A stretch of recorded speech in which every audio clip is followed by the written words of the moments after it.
Iya, nanti itu udah dilatih. Paling depan.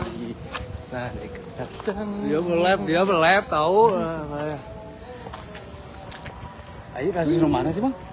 Nges dulu ya. Matre. Kalau udah ekspos. Mata elang. Ini mau rame kamari atau ini mah? Iya.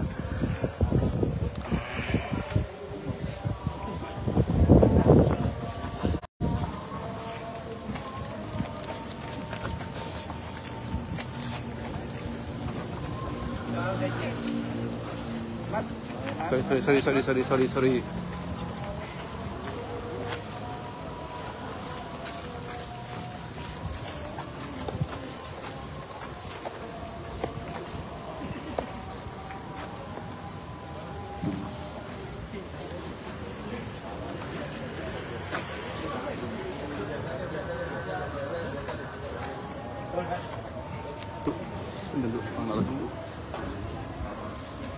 Pak Iya, biasanya Pak Iya. Pak Iya lah. Kalau Pak Iya udah selesai, berarti udah beres. Coba Pak Iya taruh dulu HP-nya tuh. Belum beres soalnya kalau. Cek satu. Cek. Format itu kan tapi dia ngeditnya tetap. Iya, tetap. Pak Iya.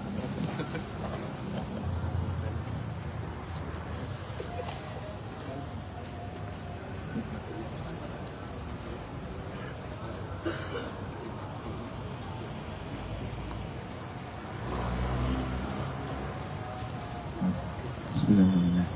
Assalamualaikum warahmatullahi wabarakatuh.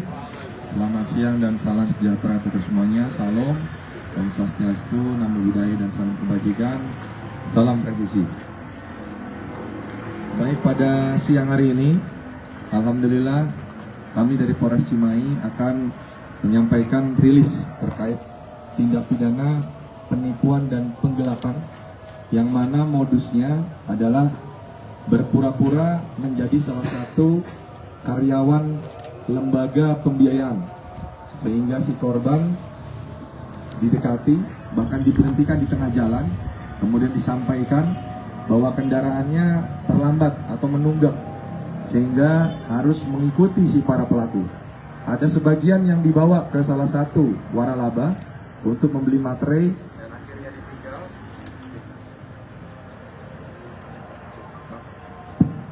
Cek. Ada beberapa yang dibawa ke waralaba kemudian untuk membeli materai dan akhirnya ditinggal. Ada juga yang dibawa korbannya menuju ke kantor lembaga pembiayaan yang benar, contohnya di FIF Lembang, tapi yang sampai depan kemudian ditinggalkan, akhirnya motor dibawa. Baik, kami akan sampaikan. Alhamdulillah Satreskrim Polres Cimahi mengamankan kurang lebih setidaknya 5 pelaku dengan masing-masing inisial ID, IS, DM, PU, dan STP dan FPP.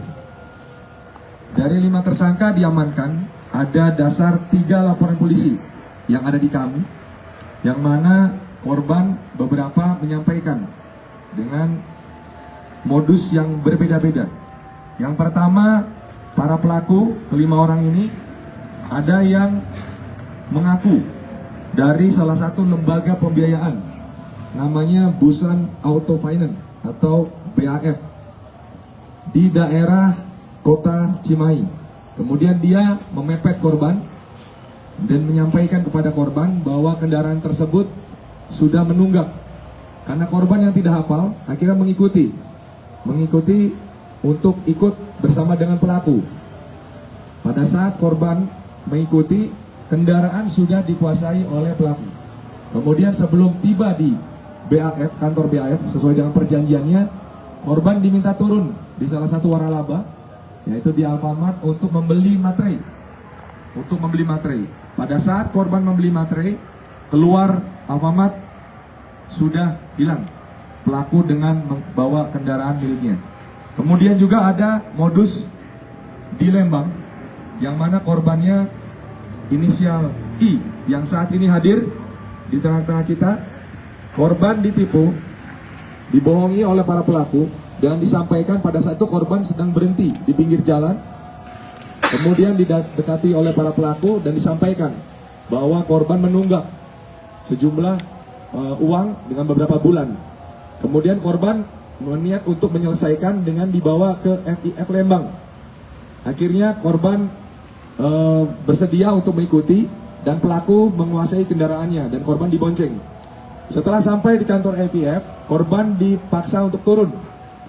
Dipaksa untuk turun untuk masuk dan dia akan memarkirkan kendaraannya. Tetapi tidak kunjung datang, pelaku yang sudah menguasai kendaraannya langsung meninggalkan pergi.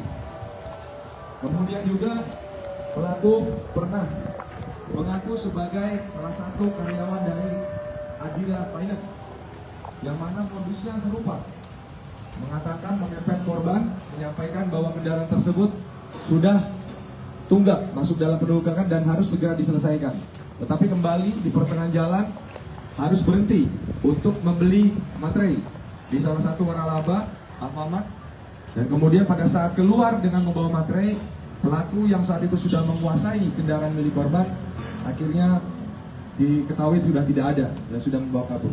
Dan beberapa TKP lain yang serupa, yang satu digunakan sebagai sarana milik pelaku dan 12 kendaraan ini adalah hasil kejahatan daripada para pelaku.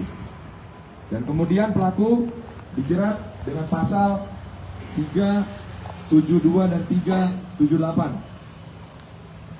Saya ulangi, para pelaku dijerat dengan rumusan pasal 378 dan 372 atau penipuan dan penggelapan, yang mana ancaman pidananya paling lama adalah pidana penjara 4 tahun. Kemudian pada saat hari ini juga, alhamdulillah salah satu korban inisial I nanti akan hadir di tengah-tengah kita, karena yang sebelah kiri ini adalah kendaraan milik korban. Nanti akan kita bisa tanya sendiri langsung bagaimana modus yang dilakukan oleh para pelaku sehingga motor ini bisa dibawa oleh para pelaku. Dan tentunya dari 11 kendaraan lainnya kami akan postingkan dan publikasikan terkait dengan nomor rangka, nomor mesin, dan ciri-ciri kendaraan di beberapa platform media sosial yang dimiliki oleh Polres Cimahi, baik oleh Satreskrim, baik oleh IG lainnya maupun media sosial lainnya. Ya, karena kami juga ada beberapa yang memang kami ketahui milik korban yang akan sudah kami tembuskan, dan ada beberapa juga yang belum diketahui kepemilikannya. Sehingga silakan nanti masyarakat bisa melihat apakah memang ini adalah kendaraan-kendaraan milik mereka yang pernah merasa kehilangan. Itu yang perlu kami sampaikan. Rekan-rekan ada yang bertanyakan? Itu dia dari kinerja pola kerjanya sangat rapi, ya. Itu masih satu jaringan nggak jadi kalau tiga ini?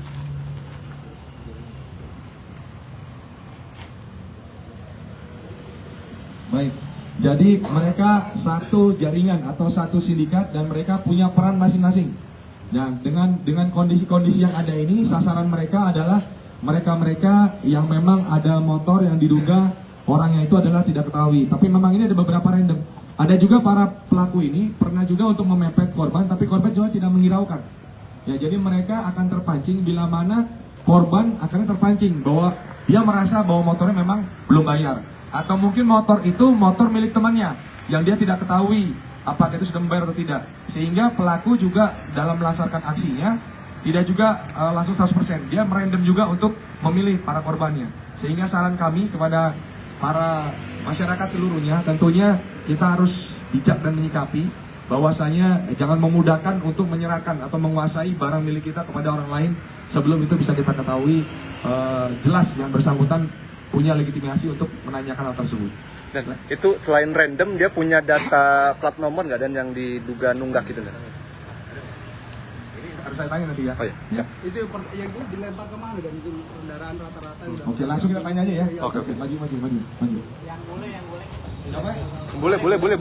Sini boleh. Namanya? Oh, aliasnya, sorry. Aliasnya. Nah, oke. Tugas kamu apa? Tugas kamu? Sorry. Tugas. Saya bawa motor. Bawa motor. Oke. Setelah motor itu dikuasai, katakanlah si korban sudah lepas, entah itu waktu beli materai atau apa, motor dibawa kemana? dibawa ke Penadah. Di mana? Ke Penadah, Pak. Yang Ke Penadah, Pak. Oke. Dari satu motor kamu dikasih berapa? 2 juta. Keras. 2 juta, Pak. 2 juta. Oke, 2 juta berarti bagi semua atau masing-masing beda dapatnya? Bagi-bagi, Pak. Dibagi-bagi. Bagaimana kamu bisa menentukan korban si A ini sebagai korban? Dipancing dengan pertanyaan, Pak. Pancing pakai pertanyaan. Contoh. Ya, konfirmasi kendaraan izin nunggak angsuran, Pak. Konfirmasi kendaraan, nunggak, Pembayaran angsuran. pembayaran angsuran. Ya. Nah, untuk yang di Lembang kan itu korbannya berhenti. Bagaimana dengan yang jalan? Kalau yang jalan, kenapa kamu bisa tahu kalau orang itu yang kamu berhentian? Ditanya aja, Pak. Lagi jalan itu? Ya. Kamu tanya? Iya. Berapa orang biasanya nanya kayak gitu? Satu motor? Atau Iya, berapa? Hah? satu. Berapa unit saat lari? Kadang seminggu 1, Pak. Seminggu 1? Kadang Seminggu 1? Kadang 2. Kadang 2? Wilayah mana aja? Kayak kamu, Pak, kan muter jalan. Mutar terus? Kadang seminggu 1 sampai 2? Iya. Itu langsung hari itu dibawa untuk dapat uang? Iya, Pak. Langsung dari itu? Iya. Itu operasi udah berapa lama itu? Udah berapa lama? Sekitar setahun, Pak. 1 tahun? 1 tahun, sudah 1 tahun. Jadi di kami saja, ini perlu ketahui, dari 3 LP yang ada di sini, ini ada 12 unit yang diamankan. Ya, jadi kami masih menghitung, kalau nanti tanya kuantitas berapa jumlahnya, kami masih menghitung berapa dalam kurun waktu 1 tahun, karena di sini saja yang kami dapat data, 5 TKP yang ada di kota Cimahi, dan 10 TKP yang ada di kota Bandung. Kota Bandung di mana aja? Saya di Cimahi lagi.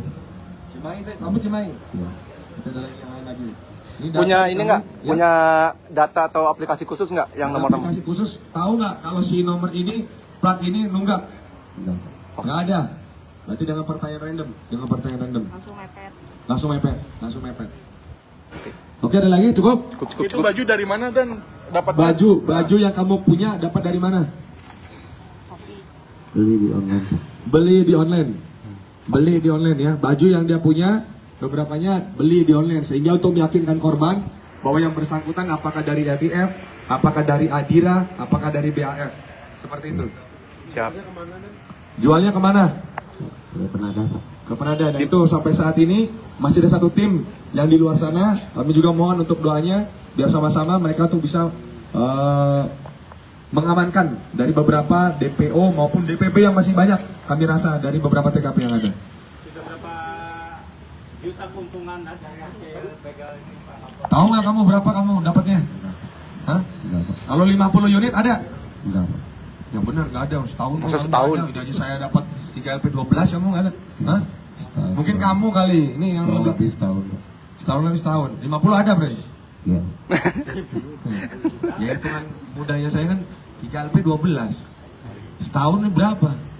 Siap. Ya, tapi itu nanti biar jumlah kuantitas pastinya kami upayakan pendalaman lebih lanjut ya. Yang pasti saat ini dari 13 satu kendaraan yang digunakan sebagai sarana milik pelaku, satu kendaraan alhamdulillah kami temukan pemiliknya yaitu Mas I, inisial I dari Lembang yang tadi saya jelaskan. Ini korban ini dibohongi, dibawa ke kantor FIF Lembang. Jadi turunkan dengan dalih bahwa pelaku nanti akan datang lagi. Udah kamu ngobrol sama yang di dalam. Ternyata ini pelaku udah bawa kabur motor ini. Nih yang motor samping ini. Nah nanti dia akan menceritakan sama ini. Ini sudah selesai? Udah. Oke, yang mundur. Ayo Mas. Ayo.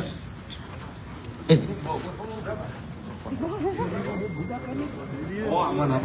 Kaget. Ngorah pisan mukanya salah. Baby page. Mirip ya. Ayo. Oh iya. Gen Z. Cek. Nah, udah. Coba Mas. Ya ini Mas Iksan namanya ya, tinggalnya di Lembang. Motornya yang ini bukan? Dicek dulu, bener nggak? Oh sudah cek tadi ya. Coba gimana ceritanya Mas Iksan waktu itu sedang apa sampai akhirnya motor bisa keambil? Coba silakan. Jadi awalnya saya tuh lagi mau beli makan. Tiba-tiba ada 2 orang Matel menanyakan bahwa ini motor menunggak. Dia menjelaskan tentang inisial nama motor milik siapa, STNK-nya atas nama siapa. Jadi di situ saya merasa percaya dan merasa bahwa oh ternyata emang mungkin saya nunggak. Dan di situ saya ada pikiran untuk menyelesaikannya di kantor karena dia bilang kita selesaikan di kantor. Akhirnya setelah dibawa ke kantor, ternyata motornya langsung dibawa pergi tanpa sepengetahuan saya. Oke, jadi jelasnya saya cari sampaikan detailnya bahwa Mas Iksan ini lagi mau makan di Lembang. Kemudian si pelaku ini nyebutkan nama atas nama STNK. Betul. Jadi si pelaku ini punya nama atas nama STNK, nomor ini. Nah ini masih data ini yang masih lain. Nah, masa data itu bagaimana si pelaku ini bisa nanya nyebutkan nama STNK? Ini motor sendiri. Motor sendiri. Oke, nah setelah itu ini masih yakin untuk menyelesaikan, dibawa. Nah berarti dia pakai nih motor ini ya, pelaku bawa motor ini masih di belakang gitu kan? Iya, saya dibonceng. Dibonceng masuk sampai ke FIF Lembang. Setelah di FIF Lembang, ini turun otomatis. Setelah turun, ya motor dibawa lari. Motor dibawa lari. Yang membuat Mas yakin kalau dia dari FIF apa? Karena saya mikirnya nggak mungkin seorang debt collector itu nggak punya dataan nama pribadi, nama alamat rumah yang kayak gitu tuh nggak mungkin. Dan nopolnya juga sesuai, Pak. Berarti bohong dan? Yang mana? Yang mana? Sini coba, sini. Mana sini? Kamu. Udah sini. Sini. Mas Iksan emang nunggak ya, nunggak Tapi ya. nunggak. Sebetulnya nggak nunggak sih, Pak. Jadi saya tuh ngerasa nunggak tuh karena datanya lengkap. Oh, iya. Tapi karena saya tuh bayarnya lewat ke debt collectornya yang satu lagi, jadi jadi gini, Pak. Lewat jasa lain Ya, lagi. ya, lewat jasa yang apa? Bawahannya FIF-nya Ya. yang suka nagih ke rumah itu, Pak. Ya. Dia bilang tuh nunggak, tapi pas dicoba ditelepon orangnya tuh Nggak nyambung. nggak nyambung terus. Jadi yakin dia seolah-olah. Setelah Nah, motor kita dibawa. tanya sekarang. Bagaimana? Kamu siapa? Ya, berarti si PU. PU, kamu bagaimana tahu bahwa motor ini STNK atas nama ini? Di aplikasi Nah, ini. online ada juga yang tertera Pak, data-data Bukannya belakangnya XXX gitu. data-data nopol nasabah, ada yang enggak dan ada juga yang sudah beres. Pas Seperti kebetulan kamu lewat lihat ini enggak? ya muncul di aplikasi tertera nama leasing dan ya detail. Berarti waktu pas kamu di Lembang, memang sasarannya bukan ini atau kamu lagi lewat habis itu kelihatan ya? Ya sempat muncul. Nah, habis itu setelah kamu yakin, kamu datengin. Ya betul, Nah, kan ini ada temennya nih, ada temennya. Temennya dibawa sama temen kamu kan? betul. Terus sampai di perjalanan, jadi 2 motor nih rekan. Ini 2 motor. Awal ini dibonceng pakai motornya dia, temennya pakai motornya para pelaku. Pada saat ada di persimpangan, yang ini dipisah. Ceweknya dibawa ke sana, ke temannya tuh dibawa jauh dari situ, diturunkan paksa. Ini dibawa ke kantor FIF, diturunkan juga di sana. Akhirnya terpisah. Dua-duanya saling turunkan untuk tujuannya mengambilkan motor. Jadi kamu pakai aplikasi untuk lihat itu. Betul Pak. Udah berapa motor kamu? Sampai sekarang? Udah 50 ada? Kurang lebih Pak. Kurang lebih 50 ya. Kenapa Kamu tahu- akhirnya dibawa kabur tuh kenapa itu? Ya untuk kebutuhan saya Pak. Kok bisa punya akses terhadap data itu? Kamu siapa? Itu aplikasi berbayar? Berbayar Pak? Oh, aplikasi bisa di-download siapapun berarti? Betul. Bisa di aplikasi download siapapun. Itu aplikasi satu leasing atau beberapa leasing? Oh leasing. All leasing katanya. Oh. Semua leasing. Semua leasing. All leasing. Dan mungkin ngasih tip dan leasing yang benar sama yang palsu itu seperti apa dan biar masyarakat nggak ketipu Oke, lagi. baik ya. Leasing mah bener, DC. Nah, itu maksudnya himbauan nanti ya. Iya, himbauan. Ini dulu saya Ke mereka mungkin kan Oh, kan nih ke sini. Ya, pada dasarnya kalau kami menyampaikan, intinya gini. Intinya terkait dengan masalah mengambil kendaraan di tengah perjalanan atau apa-apa, itu tidak dibenarkan. Ya. Itu tidak dibenarkan. Apalagi kalau sedang berjalan, ini bahaya. Yang pertama bisa membahayakan si pengendara itu sendiri. Ya, ini harus dengan posisinya. Seperti ini sebenarnya udah bagus nih. Diingatkan, kan ini tidak diambil. Ini kan tidak diambil, niatnya diingatkan. Diingatkan dia datang ke situ. Datang ke situ untuk segera menyelesaikan. Yang memang tidak boleh kalau di tengah jalan diambil paksa. Itu tidak boleh itu. Ya, itu tidak boleh. Kalau memang dia diingatkan, ini datang ke lokasi. Ini hanya permasalahannya, ini kan jadi modus ini. Ini sebenarnya bukan niat mengingatkan. Pada saat ini terpancing bahwa ini merasa dia tidak membayar, apalagi jasa pengurusannya yang biasa ditelepon tuh tidak aktif, mungkin dirasa benar. Nah, motor akhirnya dikuasai. Ya kami menyampaikan kepada seluruh masyarakat tentunya harus benar-benar korek, harus benar-benar tahu bagaimana terkait dengan masalah kendaraan milik kita sendiri. Apalagi sampai dikuasai orang lain tuh jangan. Nah ini modus satu ini membuka tabir kita bahwa ada dinamika yang seperti ini. Jangan sampai terjadi di beberapa lain. Karena faktanya masih ada 2 DPO lagi yang kami cari. Yang masih 2 DPO lagi yang kami cari dengan kondisi yang seperti ini. Dan ini berjalan sudah 1 tahun. ya, entah berapa ratus kendaraan yang sudah digelapkan sama yang bersangkutan. Akhirnya kami coba untuk putus dan sekarang kami akan coba untuk kembangkan. Oke.